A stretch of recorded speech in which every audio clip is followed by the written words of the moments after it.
Bonjour, c'est Gilles du site boursicoté.com. Voici l'analyse technique des principales paires de devises du marché Forex. Nous sommes aujourd'hui le jeudi 11 juillet 2013.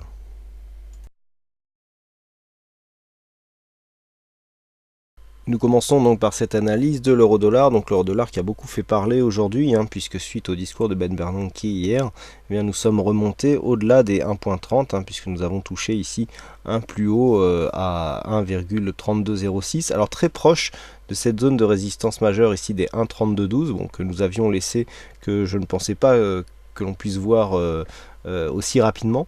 Alors, hier, je vous avais indiqué ici un essoufflement de la tendance baissière avec une divergence haussière que l'on constatait sur tous les indicateurs. Bon, force est de constater que cette divergence s'est transformée en retournement. Je vous avais dit de guetter ici cette zone d'évolution possible, un 28,50, voire un 28,88. Une possible attaque ici de cette moyenne mobile 20 exponentielle pouvait préfigurer d'un retournement. Donc je ne pensais pas que ça irait aussi vite.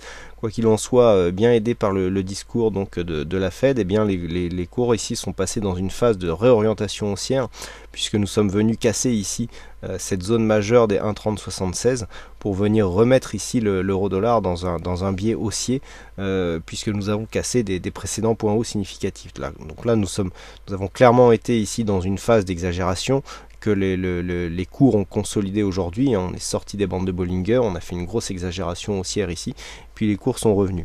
Donc là, nous sommes dans une phase de validation de mouvement haussier. On revient ici s'appuyer sur une zone de point bas qui était précédemment une zone de point haut, que nous avons sur cette phase ici, cette zone sur 1,3020. Donc a priori les cours devraient repartir à la hausse, la moyenne mobile 20 devrait s'imposer comme zone de support, mais pour l'instant nous sommes en train de digérer cette forte hausse qui a été constatée sur les marchés. Alors si nous nous branchons ici, si nous traçons des retracements sur la tendance directe, je dirais la dynamique directe ici de cette phase de hausse, nous avons un retracement qui pour l'instant a à peine dépassé la zone des 38,2. On s'achemine là tout doucement vers la zone des 50%, mais pour l'instant nous restons au-dessus des 1.30. Donc là on a retrouvé ici une zone psychologique comme zone support, puisque c'est la zone des 1,30 qui pour l'instant fait office de support donc pour cette tendance.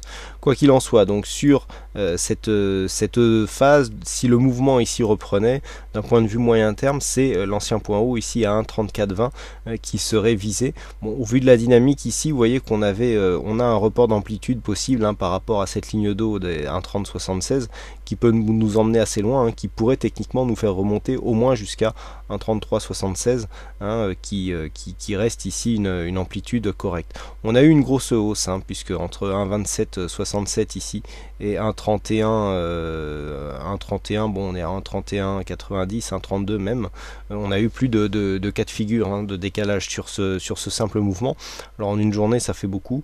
Il est tout à fait normal d'avoir une petite phase de consolidation ici suite à un tel mouvement, mais ça ne veut absolument pas dire, on est loin d'avoir dépassé le 61,8 qui se situe à 29,34, à 29,33.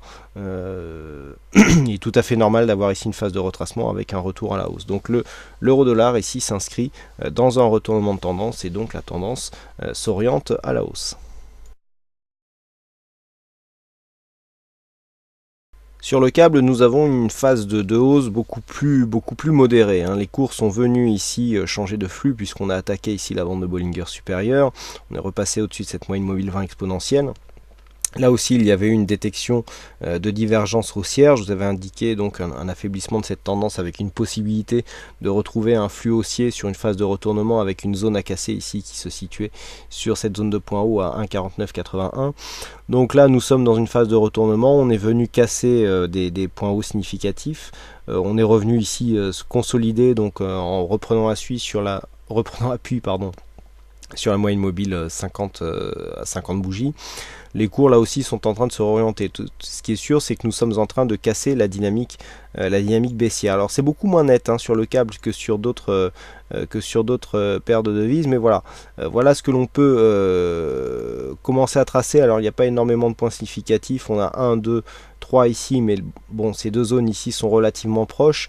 Alors si on épaissit cette ligne pour qu'elle soit un peu plus visible, voilà ce que ça nous donne. Donc la ligne rouge ici en résistance baissière, on constate bien ici la cassure, retour sur cette ligne comme une zone de support, et donc on devrait confirmer par une cassure de cette zone de point haut qui se situe à 1,5195. Donc pour l'instant on est dans une phase de cassure de dynamique, puisque la dynamique baissière ici est cassée à la hausse, on a une hausse conséquente ici sur cette zone de résistance baissière.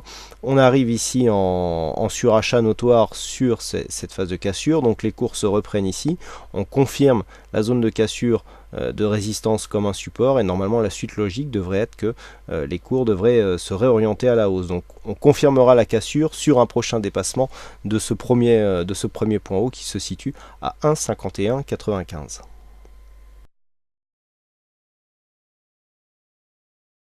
Et enfin sur le dollar yen, c'est plutôt une baisse de cette paire de devises que nous assistons. Donc après avoir marqué ici un point haut, nous sommes retombés. Donc il y a eu contact avec cette moyenne mobile, avec la bande de Bollinger inférieure, pardon.